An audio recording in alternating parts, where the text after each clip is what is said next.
12장 20절에서 36절까지 말씀입니다.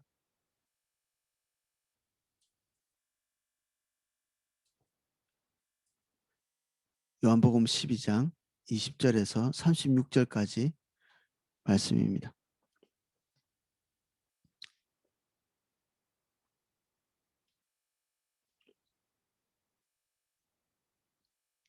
자, 20절부터 내용을 한번 읽어보겠습니다. 명절에 예배하러 올라온 사람 중에 헬라인 몇이 있는데 그들이 갈릴리 벳세다 사람 빌립에게 가서 청하여 이르되 선생이여 우리가 예수를 배웠고자 하나이다 하니 빌립이 안드레에게 가서 말하고 안드레와 빌립이 예수께 가서 여쭈니 예수께서 대답하여 이르시되 인자가 영광을 얻을 때가 왔도다. 내가 진실로 진실로 너희에게 이르노니 한 알의 밀알이 땅에 떨어져 죽지 아니하면 한 알 그대로 있고 죽으면 많은 열매를 맺느니라. 자기의 생명을 사랑하는 자는 잃어버릴 것이요 이 세상에서 자기의 생명을 미워하는 자는 영생하도록 보존하리라. 사람이 나를 섬기려면 나를 따르라. 나 있는 곳에 나를 섬기는 자도 거기 있으리니 사람이 나를 섬기면 내 아버지께서 그를 귀히 여기시리라. 지금 내 마음이 괴로우니 무슨 말을 하리요? 아버지께서 나를 구원하여 이때를 면하게 하여 주옵소서. 그러나 내가 이를 위하여 이때에 왔나이다. 아버지여, 아버지의 이름을 영광스럽게 하옵소서 하시니 이에 하늘에서 소리가 나서 이르되 내가 이미 영광스럽게 하였고 또다시 영광스럽게 하리라 하시니 곁에 서서 들은 무리는 천둥이 울었다고도 하며 또 어떤 이들은 천사가 그에게 말하였다고도 하니 예수께서 대답하여 이르시되 이 소리가 난 것은 나를 위한 것이 아니요 너희를 위한 것이니라.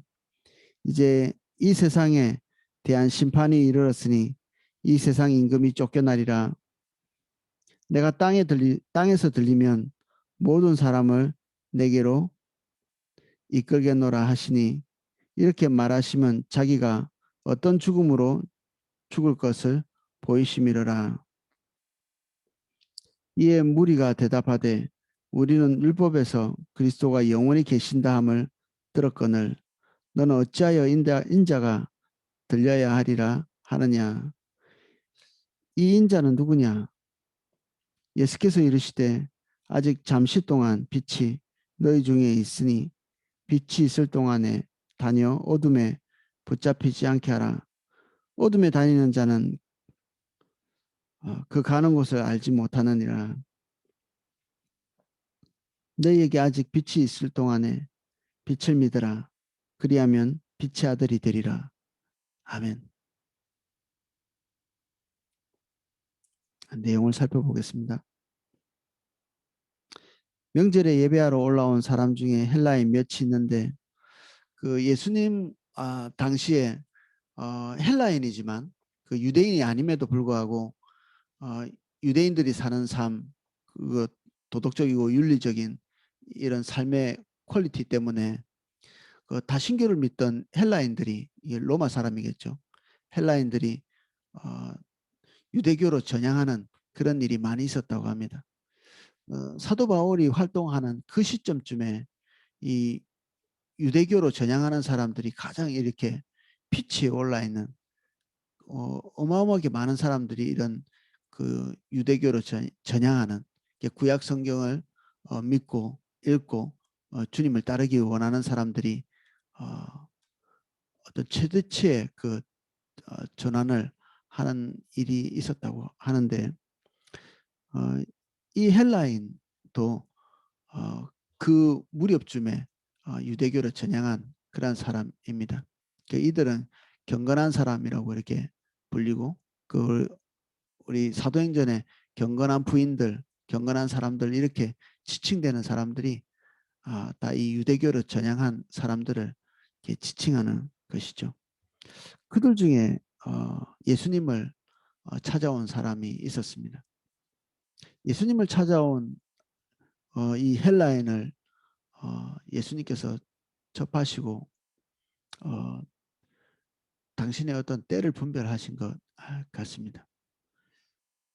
21절 그들이 갈릴리 베세다 사람 빌립에게 가서 청하여 이르되 선생이여 우리가 예수를 배웠고자 하나이다 하니 빌립이 안드레에게 가서 말하고 안드레와 빌립이 예수께 가서 여쭈니 예수께서 대답하여 이르시되 인자가 영광을 얻을 때가 왔도다. 이 이방인들이 예수님께 직접 오지 않고 그 제자인 빌립에게 가서 이렇게 청하는 것을 볼 수 있죠. 이 빌립이 그 베세다 사람이기 때문에 이 베세다는 특별히 헬라 사람들이 유대인과 많이 섞여서 사는 지역이었다고 합니다. 그래서 그러한 이유로 아마 이런 헬라인과 또 친숙한 관계를 맺었던 이 빌립에게 다가와서 아마 뭔가를 이렇게 청하였겠죠. 예수님께 가는 뭐 우연의 일치인지 모르겠는데 어제 어, 우리 교회 청년과 함께 일하는 그 청년이 어, 세종시초소를 방문해서 나와 교제하고 이렇게 인사하고 이렇게 했는데 25살인 그 청년이더라고요.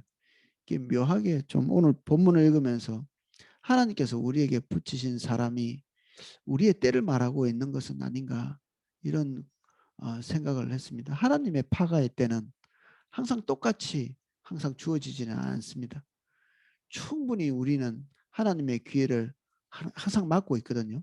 하나님의 길을 갈 수 있을 만큼 그리고 주님을 따라갈 수 있을 만큼 충분한 기회들이 우리에게 있는데 어, 매일매일 하루하루 일어나는 그 모든 일을 하나님의 관점 안에서 해석하려고 우리가 마음을 먹고 초점을 주님께 맞추면 그 일에 대한 그 하나님의 관점들을 볼 수 있죠.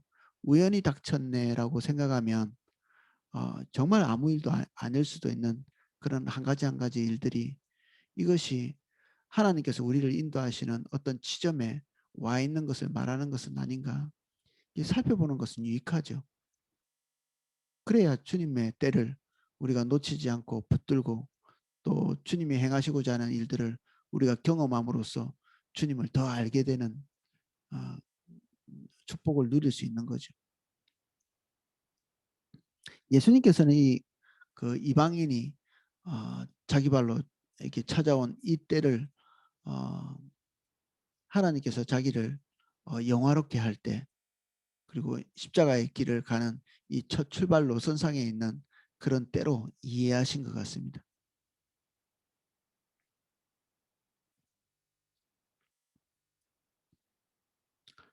24절 내가 진실로 진실로 너희에게 이르노니 한 알의 밀알이 땅에 떨어져 죽지 아니하면 한 알 그대로 있고 죽으면 많은 열매를 맺느니라.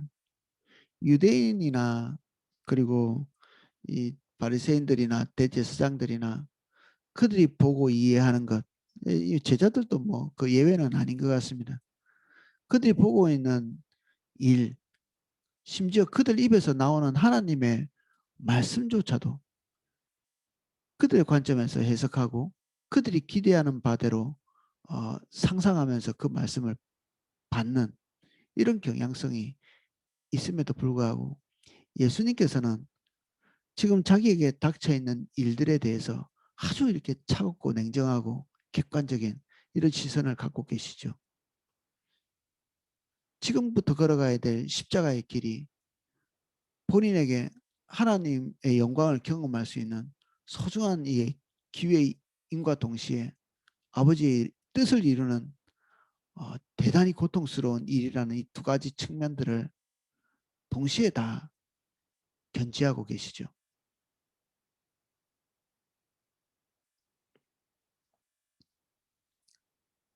그래서 자기에게 닥쳐 있는 일들을 뭔가를 모르고 걸어가는 순진한 분도 아니시고요. 예수님께서 뭔가를 알고 있기 때문에 자신의 유익을 위해서 그것을 회피하는 그런 겁쟁이도 아니십니다. 모든 것을 다 이해하고 그에게 닥칠 그 영광과 그 고통스러운 길을 충분히 이해하고 아시면서 그 길을 굳이 선택하시는 거죠. 아버지의 뜻을 이루기 위해서 그렇게 하시는 것입니다. 우리는 대체로 뭔가를 잘 몰라서 출발할 때가 많죠. 알았으면 여기까지 오지 않았겠다.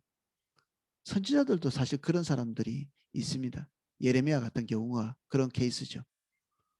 뭐 하나님의 길을 가는 것, 선지자의 길을 가는 것이 뭐 쉽다고 생각은 안 했겠지만 막상 그 상황에 닥쳐서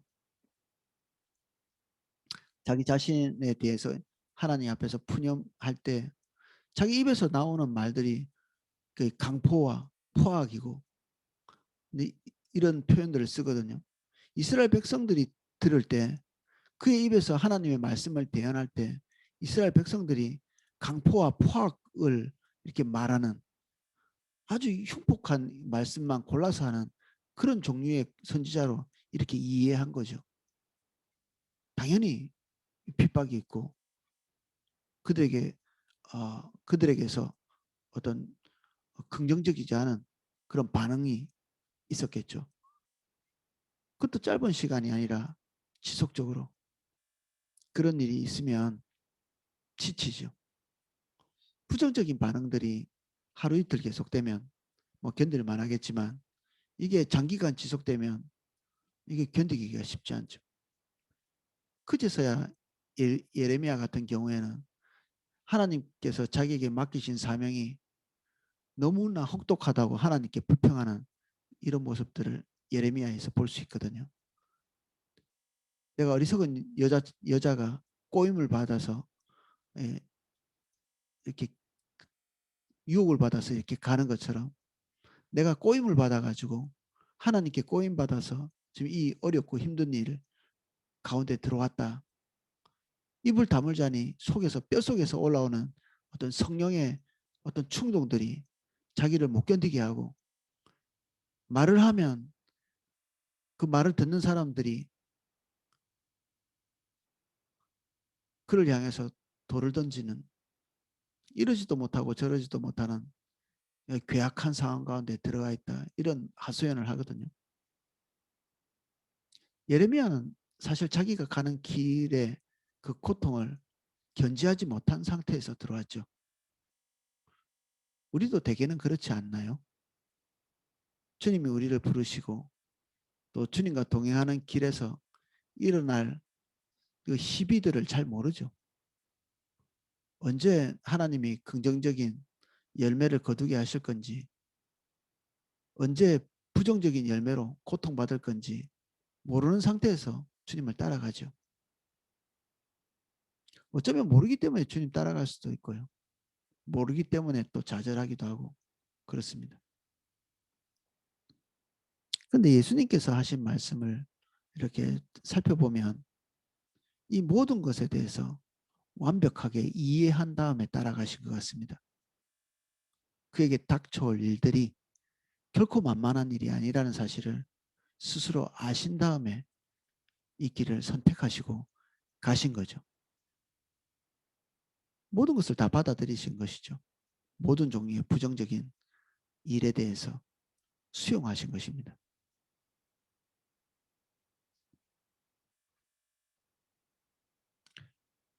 그래서 하나의 미랄이 떨어지는 것, 이게 죽음을 보는 거죠. 뭐 죽음이 만만하겠습니까? 이것을 경험하는 것 자체를 통분히 여기셨잖아요. 나사로를 살리시기 직전에 그 마음속의 붕괴, 통분 이런 것들을 표현하셨는데 이게 인류에 찾아온 죽음이 결코 만만하지 않은 것들을 이렇게 보신 거죠. 죽음이 만들어냈던 그 참혹한 상황들 그런 것들을 통찰하고 계십니다. 세상 사람들은 죽음을 두려워하면서도 죽음에 대한 통찰력이 잘 없죠. 그래서 특히 동양의 사람들은 죽음에 대한 미학을 또 가지고 있습니다. 그 일본 사람도 그렇고 중국 사람도 그렇고 죽음을 굉장히 미화시켜서 마치 죽는 것이 영웅적인 것처럼 죽음이 아름다운 것처럼 그리고 지금 현세에 사는 삶을 회피할 수 있는 좋은 수단이 되는 것처럼 그렇게들 이해하죠. 뭐 당연히 우리나라도 뭐 예외는 아닙니다.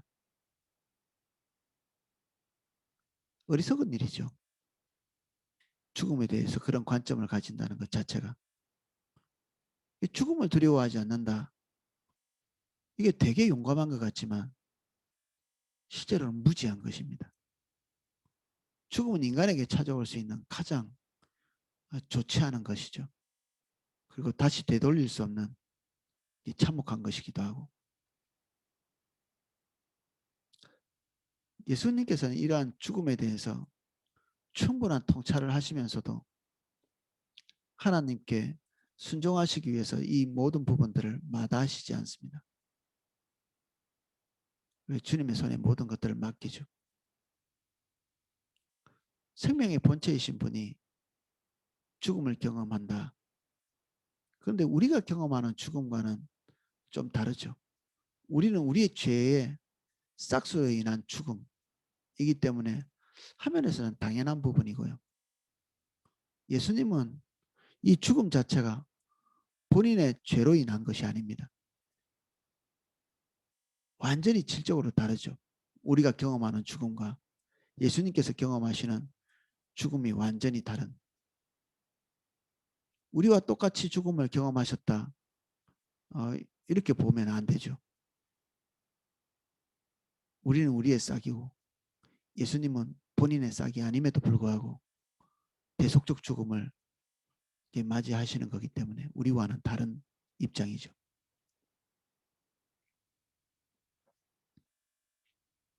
(25절에) 예수님께서 자기를 따르는 모든 사람들에게 요청하시는 내용입니다. 자기의 생명을 사랑하는 자는 잃어버릴 것이요 이 세상에서 자기의 생명을 미워하는 자는 영생하도록 보존하리라. 사람이 나를 섬기면 나를 따르라. 나 있는 곳에 나를 섬기는 자도 거기 있으리니 사람이 나를 섬기면 내 아버지께서 그를 귀히 여기시리라. 예수님께서 죽음을 선택하시는 것, 이것은 다 불가피성이죠. 이런 죽음에 대해서 호감을 가지고 계시거나 미학을 가지고 계신 것이 아니라 이 길이 아버지의 길이기 때문에 굳이 선택하신 것입니다. 우리가 가는 곳에 무엇이 있을지 모르는데 우리가 원하는 방향을 내려놓는 것, 이것이 죽음이죠. 예수님도 본인의 뜻이 이렇게 나와 있죠.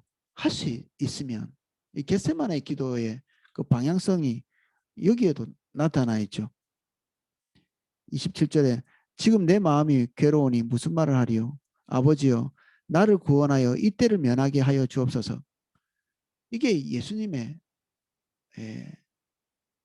의지죠. 뜻이고 할 수 있다면 이 잔을 마시지 않기를 원하시는 것입니다.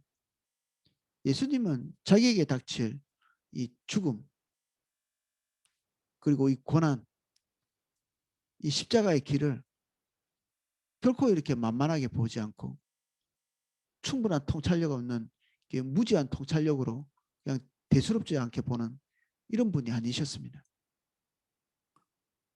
충분히 알고 충분히 이해하고 있고, 그래서 할 수 있다면 여기서 공포감을 또 수용하시고 받아들이시는 거죠. 피해서 다른 방법이 있다면 얼마든지 그것을 선택할 의지가 있으십니다. 예수님이 십자가 지신 것은 불가피성 때문입니다. 그 길밖에 없기 때문에 선택하신 것이죠. 예수님께서 우리에게도 동일한 것들을 요청하고 계십니다. 우리는 뭐 안락의 길을 가고 싶죠. 굳이 뭐 우리가 힘든 것들을 선택해 가지고 우리가 가고자 할 필요는 없습니다. 충성된 분들이 간혹 뭐 많지는 않습니다만 어렵게 선택하는 길이 하나님의 길이라고 이렇게 치부하는 경향이 있습니다. 쉬운 일과 어려운 일이 있을 때 주님을 특별히 사랑하시는 분들이 굳이 어려운 일을 선택하는 경우가 있습니다. 그것이 하나님의 뜻인 것으로 그냥 받아들이시는 거죠. 근데 이거 결코 올바르지는 않습니다. 하나님의 길이 어렵다고 다 하나님의 길은 아니거든요. 나에게 해악이 되는 길이라고, 내게 유익을 끼치지 못하는 길이라고 그것이 하나님의 길은 아니죠. 이것은 딱히 뭔가 일관되게 정해져 있지는 않습니다. 그때그때 하나님으로부터 확인할 수밖에 없는 길이죠. 하나님의 길인지 아닌지는. 우리는 충성된 것들에 대해서 오랫동안 듣고 배워왔기 때문에 우리의 뜻에 반하거나 우리의 유익에 반하면 다 하나님의 뜻이 되는 것처럼 이렇게 이해할 때가 있습니다. 근데 이것은 그런 패턴으로 우리가 수용해서는 안 되고 그때그때 하나님과의 개인적인 관계 안에서 우리가 재확인이 필요하죠. 예수님도 굳이 어려운 길을 가기 위해서 십자가의 길을 선택하신 것은 아닙니다. 반복해서 말하지만 불가피성 때문입니다.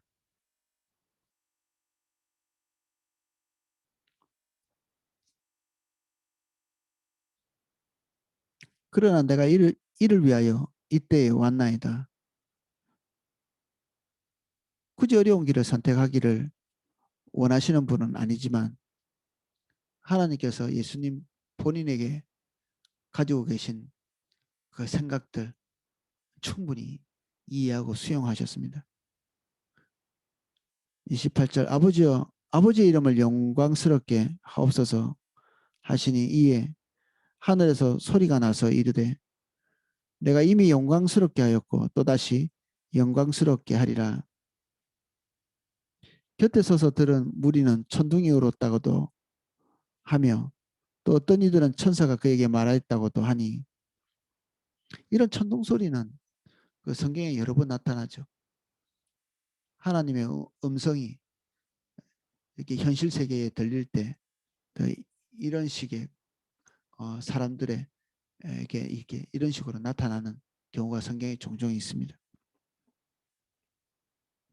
이런 가시적인 소리들은 사실 예수님을 위한 것이라기보다는 예수님은 이런 가시적인 소리가 나지 않아도 주님과 소통이 되시는 분이시고 그리고 제자들이나 사람들이 잘 모르는 상태에서도 알지 못하는 상태에서도 하나님과의 깊은 그 친밀한 교제를 나누시고 하나님의 뜻을 통찰하시고 하시는 분이시죠.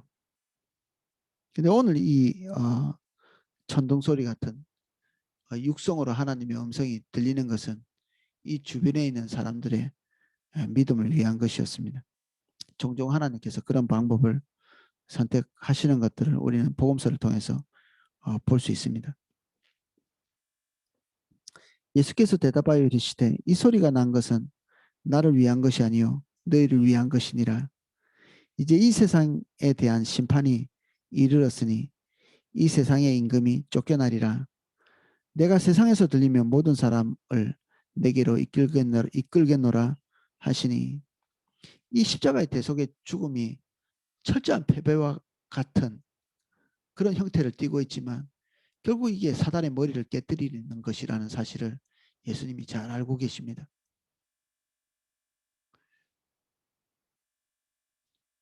내가 땅에서 들리면 모든 사람을 내게로 이끌겠노라.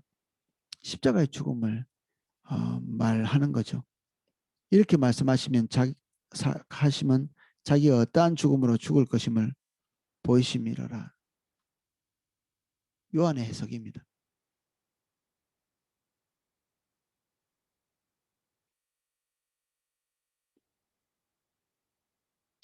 내가 땅에서 들리면 우리는 쉽게 십자가에 달리시는 예수님을 연상할 수 있습니다. 근데 한 가지 재밌는 게 뭐냐면 제가 주석을 이렇게 읽는데 주석을 쓴 사람들은 제법 이렇게 학문적인 지식이 높은 사람이겠죠. 근데 주석에 이거를 이런 식으로 예, 써놨어요. 이것은 예수님의 승천을 가리킨다. 이제 어이없는 것인데 왜 어이가 없냐면 밑에 바로 설명이 있거든요. 밑에 바로. 성경이 자정하고 있는 것이죠. 이게 십자가 달려 죽으시는 것에 대한 그 죽음에 대한 이야기이지 이 들린다는 것이 승천에 대한 것이 아닙니다.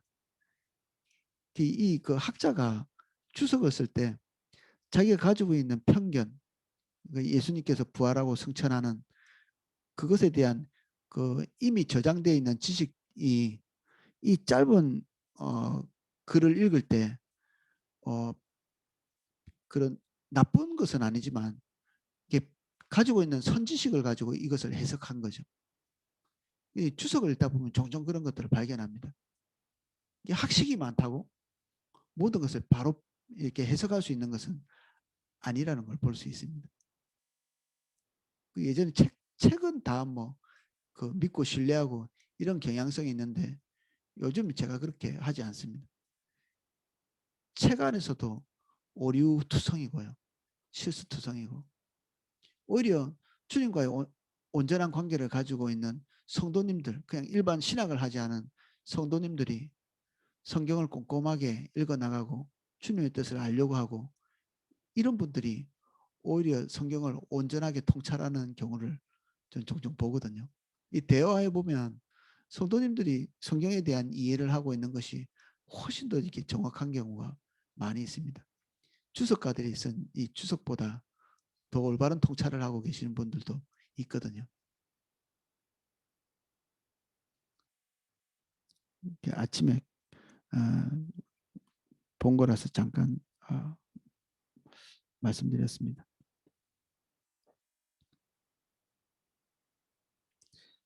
34절 이에 무리가 대답하되 우리는 율법에서 그리스도가 영원히 계신다함을 들었거늘 너는 어찌하여 인자가 들려야 하리라 하느냐. 이 인자는 누구냐? 예수님이 영원히 계신다.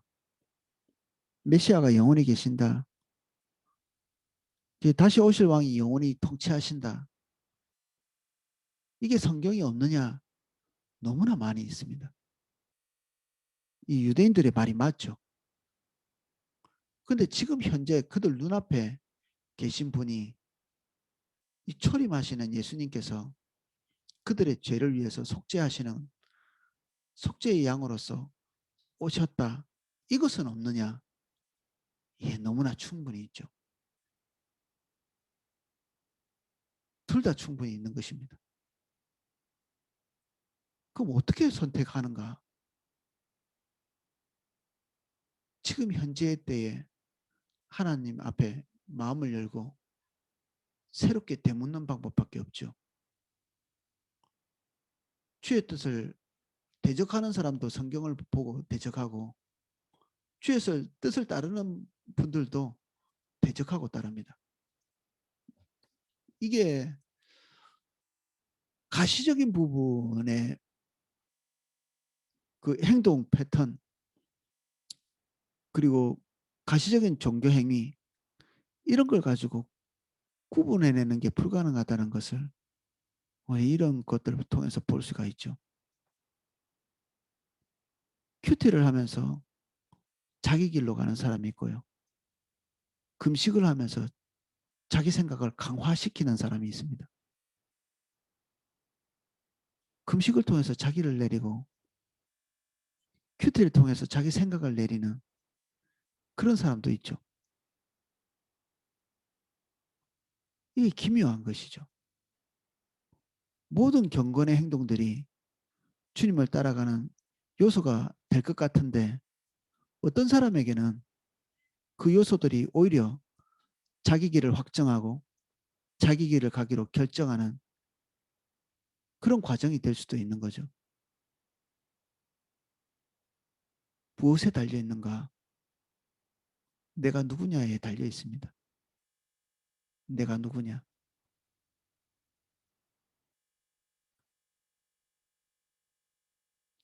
내가 누구냐? 이렇게 한번 물어보십시오. 내가 내 길을 선택하고 가고 싶어 하는 사람인가?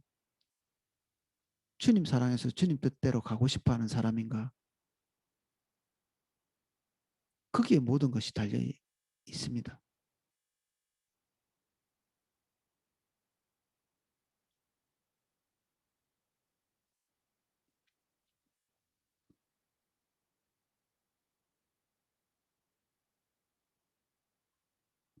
예수께서 이르시되 아직 잠시 동안 빛이 너희 중에 있으니 빛이 있을 동안에 다녀 어둠에 붙잡히지 않게 하라.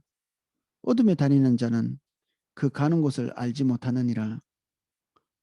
너희는 아직 빛이 있을 동안에 빛을 믿으라. 그리하면 빛의 아들이 되리라. 빛은 예수님이죠. 예수님을 통해서 하나님을 알게 되고, 빛은 뭔가를 비추고 조명하는 것인데, 예수님은 하나님을 조명하고 우리가 하나님을 알 수 있도록, 볼 수 있도록 비춰주는 빛이시죠. 근데 이 빛이 우리에게 비치고 있고 이 유대인들에게 비추어주고 있습니다. 그러나 영원히는 아닙니다. 주님을 따라갈 수 있는 기회와 그리고 통찰력, 그때 이것은 항상 우리에게 충분히 오기 때문에 하나님께 억울해요라고 말할 수 없습니다. 심지어 이방인에게조차도 하나님의 때는 공평하게, 공정하게 충분히 반박할 수 없도록 주어지죠. 주님의 공의 때문에 그렇고, 주님은 사람처럼 편벽됨이 없으십니다. 부분적인 진리로 전체를 말하시지도 않고요. 그 일부 맞는 것을 전부 맞다고 하시지도 않죠. 하나님께서는 진리만 말씀하십니다. 완전히 옳으시고 완전히 선하시고,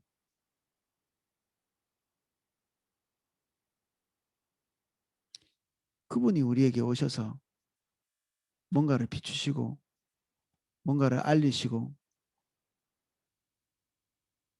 우리에게 뭔가를 제시하실 때는 우리가 그 순간에 민첩하게 반응할 필요가 있습니다. 하나님의 때는 항상 열려 있지는 않습니다. 누구에게나 공정하게 그리고 충분히 반응할 수 있을 만큼은 그 때가 우리에게 열립니다. 근데 계속해서 열려 있지는 않습니다. 우리가 머뭇거리는 순간에, 갈등하는 순간에, 고민하는 순간에, 그때는 이제 호련히 사라져 버릴 때가 있죠. 그리고 그때는 다시 오지는 않습니다. 이후에 주님과의 관계가 회복되어서 뭔가 우리에게 기회가 온다 할지라도 그것은 지나간 기회는 아닙니다. 지나간 기회는 끝났고 또다시 다른 기회가 우리에게 찾아오죠. 순종이 누적되는 것은 대단히 유익한 일입니다. 하나님을 더 깊이 알아갈 수 있는 기회가 되죠. 순종의 기회가 짧으면 짧을수록 하나님을 아는 지식도 짧습니다. 그리고 손해가 막심하죠. 우린 죽기 직전에 한번 순종할 수도 있습니다. 그러나 우리 인생이 그렇게 되면 너무나 많은 것을 놓치는 거죠. 30배, 60배, 100배의 열매를 우리 인생에서 기대할 수는 없죠.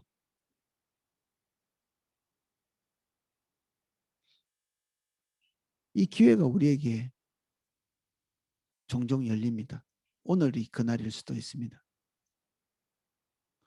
그때를 소중히 여기고 그리고 내게 하나님께서 뭔가 말씀하시고 요청하신다고 생각할 때 기쁘게 온전히 즉시 순종하는 저와 여러분 되시기를 예수님 이름으로 축복합니다.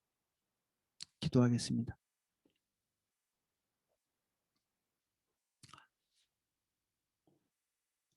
예수님의 모든 통찰력 같이 우리가 순진해서 덥석 뛰어드는 무지, 그 무지 때문에 헌신하는 자가 되지 않도록 우리는 출발하기 전에 충분히 계산하고 우리에게 닥칠 일이 무엇인지를 알매도 불구하고 주님께 순종하여서 주의 길을 갈 수 있도록 우리가 중심이 올바른 자 되기를 원합니다. 우리가 주님을 따라가지만 우리 사사로운 다른 목적을 또 끈달린 섬김을 하기 위해서 따라가다가 끝까지 가지 못하고 떨어지는 자가 되지 않도록 도와주십시오. 우리의 목적과 하나님의 목적이 혼재되어서 첫 출발이 순종하는 듯이 보이지만 우리의 뜻이 무너지는 순간에 그 순종을 포기하는 그 어리석은 자가 되지 않도록 우리에게 닥쳐온 하나님의 때, 그때가 우리에게 무엇을 의미하든지 간에 하나님의 뜻이기에 우리가 그 모든 부정적인 현상 또는 긍정적인 현상을 모두 수용하고 주님 따라갈 수 있도록 도와주십시오. 하늘의 미랄이 묻히는 것처럼 우리가 우리 자신을 버리고 주님 선택할 수 있는 저희들 될 수 있도록 은혜를 부어주십시오. 은혜 없이 할 수 없습니다. 하나님의 말씀대로 살 수 있게 하시는 하나님의 살아계신 임재를 저희들에게 풍성히 기름 부어 주시옵소서. 예수님 이름으로 기도합니다. 아멘.